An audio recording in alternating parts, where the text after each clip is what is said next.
सुप्रभात बच्चों। मैं आज मुखलाल संस्कृत उपशास्त्री महाविद्यालय बंधु छपरा भोजपुर से ऑनलाइन क्लास के माध्यम से आप सबों को हिंदी विषय में हिंदी व्याकरण में संगम एवं अनुतान के बारे में बताने जा रहा हूँ।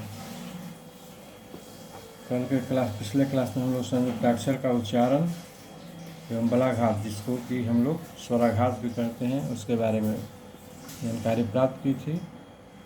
आज हम लोग संगम और अनुतान के बारे में जानेंगे।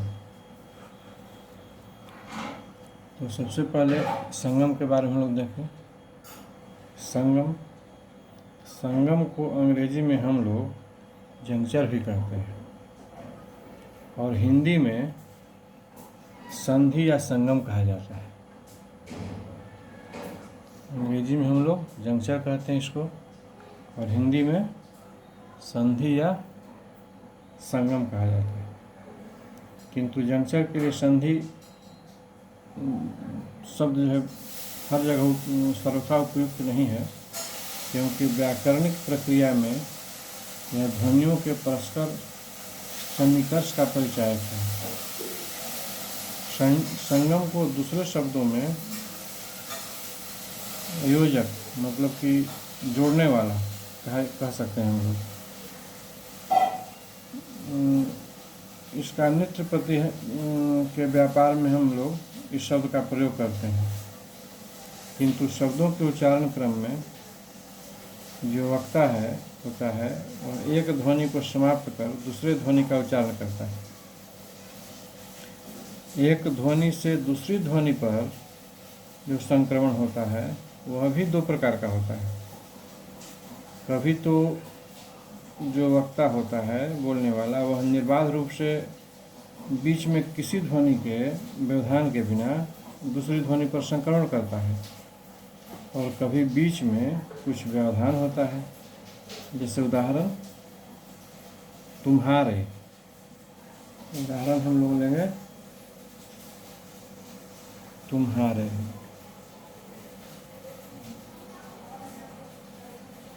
तुम्हारे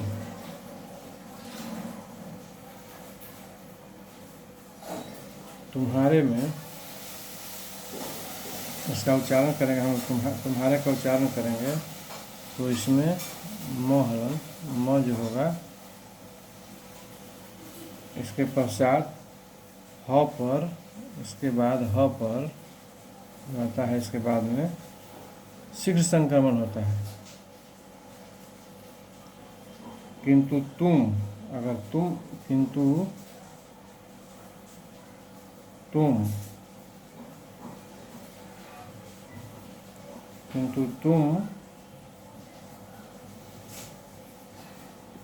हार में पूर्वक संक्रमण नहीं होता है।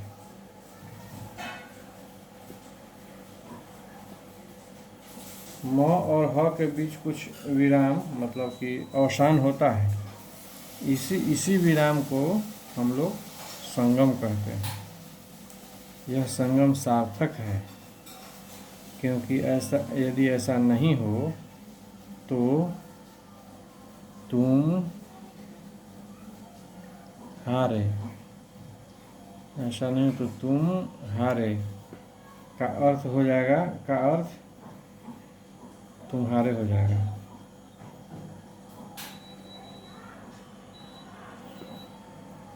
इस भाषा को हम लोग धन संगम कहते हैं, प्लस जंक्चर। संगम शब्दों के बीच आता है, अतः कुछ लोग इसे आंतरिक संगम भी कहते हैं।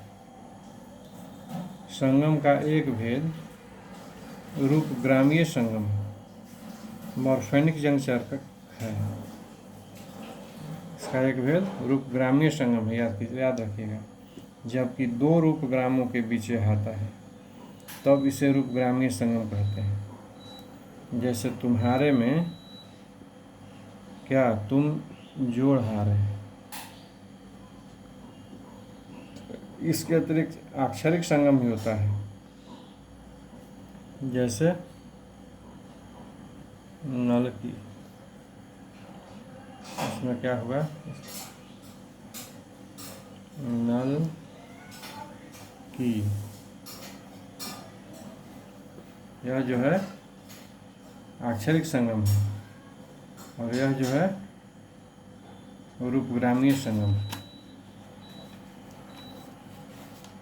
अब हम लोग अनुतान के बारे में देखें।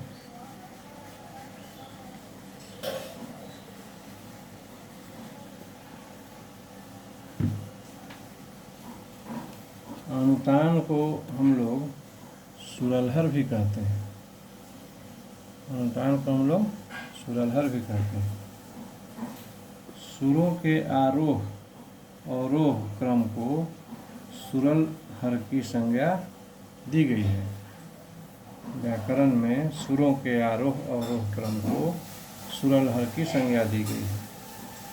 सुर जो है एक व्यापक शब्द है जो सभी घोष ध्वनियों में वर्तमान है। याद रखिएगा, सुर एक व्यापक शब्द है जो सभी घोष ध्वनियों में वर्तमान है। इसी का समानार्थी शब्द तान है। समानार्थी मतलब समान अर्थ वाला शब्द जो है तान है। इसे हम शब्द का अर्थ परिवर्तक सुर कह सकते हैं। जब हम बोलते हैं, कुछ भी बोलते हैं, तब वाक्य में सुर लहर रहती है। यही कारण है कि पूरे शब्द या वाक्य में सुर लहर का निर्देश किया जाता है।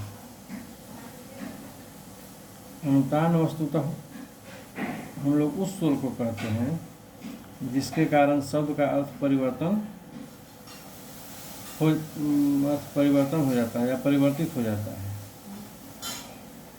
सुर लहर जो है इसका मुख्यतः दो भेद है। कौन कौन है? इसका मुख्यतः दो भेद है। एक जो है शब्द सुर लहर,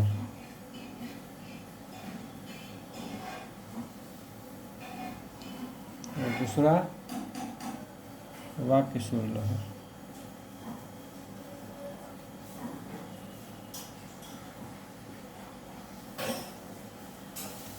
तीन गो भाषा है जिसमें तीन भाषा में शब्द सुर लहर का विधान है। अतान भाषाओं में शब्द सुर लहर नहीं है।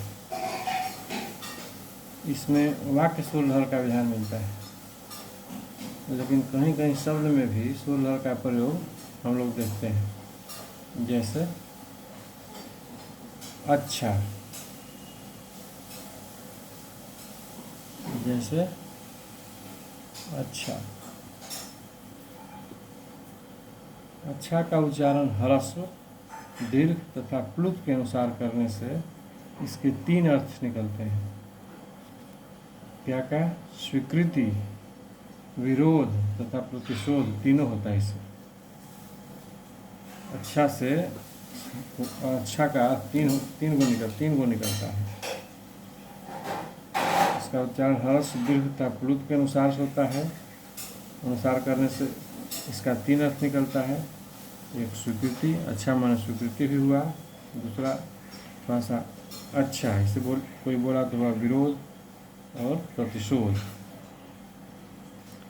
तो वाक्य सुर लहर से अर्थ भेद हो जाता है। इसमें शब्द का क्रम भी बदल जाता है। जैसे उदाहरण,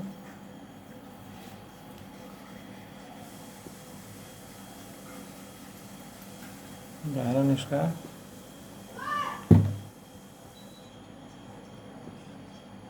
क्रिया,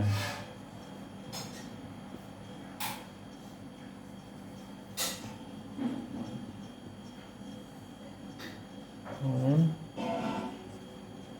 करेगा, तथा और कुछ क्या होगा, करेगा कौन।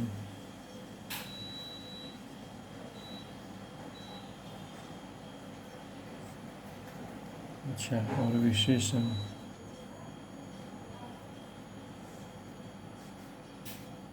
विशेषण हो गया